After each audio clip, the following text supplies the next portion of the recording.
These days, most smartphones are either rectangular slabs with one straight screen, or in the case of Samsung and Motorola, they're slabs with flexible screens that open up. In the case of the LG Wing though, it's neither. Instead, it's two screens, one that swivels on top of the other.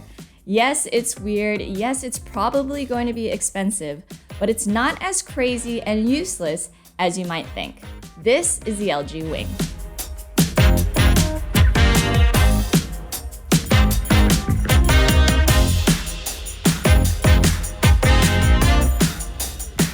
So I have a pre-production model with me, and before I swivel it open, you can see that the LG Wing is a pretty straightforward phone.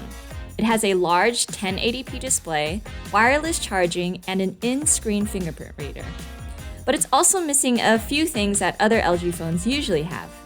It doesn't have a headphone jack, for instance, and it doesn't have a formal IP rating for water protection. Now, compared to the Galaxy Z Fold 2, Samsung's phone is still heavier and thicker when it's folded. But the LG Wing is still bigger than most smartphones. I'd actually guess that it's about a third thicker, not twice as you'd assume, only because the top panel is actually thinner than the bottom.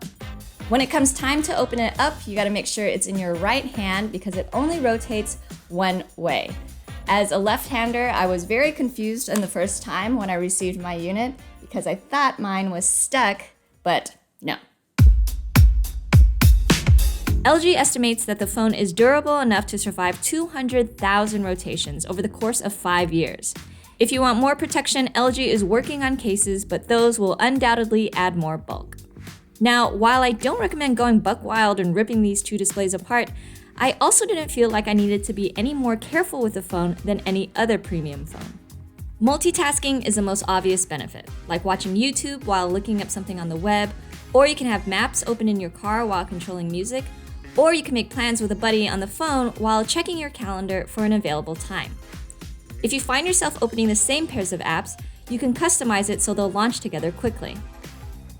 The new form factor also opens up different experiences for gameplay, but not all games accommodate the two screens for now. And when you hold it upside down, it's top-heavy, so it did get uncomfortable in my hands. Having two screens to navigate one app is also interesting. With messaging, for instance, you can view a large part of the conversation while texting. But not every app is optimized. For instance, I'd love to watch a YouTube video while reading comments on the screen, but I couldn't do it. You could also use the bottom screen as a trackpad to navigate the top display. And if you just don't want to use the bottom display at all, you can just black it out and hold it as a grip. The LG has 3 rear cameras, one standard camera and 2 ultra-wide cameras, one of which features a gimbal inside that we're using right now. Gimbals are used to stabilize the camera even as you move around, and if you've ever been to a convention or a trade show, you'll see a lot of video people walking around with them. When we tried it out, footage was super steady, even as we were shooting video while walking quickly down a lot. LG added a special gimbal mode with extra controls as well, so you can pan and follow your subject as they move. And if nothing else, using the bottom screen as a grip made shooting horizontal video way more comfortable.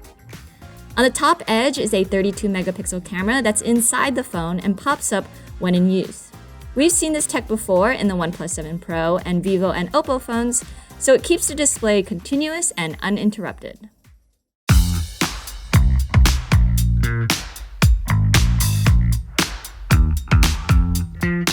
Powering the phone is a Snapdragon 765G chipset and a 4 ampere-hour battery. Since this is a pre-production model, it wouldn't make sense to conduct battery tests now. But anecdotally, the Wing has a decent battery life. With mild usage of both screens, it was able to last a full day without charging. In the US, the LG Wing will be available first on Verizon, then AT&T in the fall, and T-Mobile, all on their respective 5G networks. Pricing hasn't been released at the time of this video, but this phone could easily cost $1,000 or more.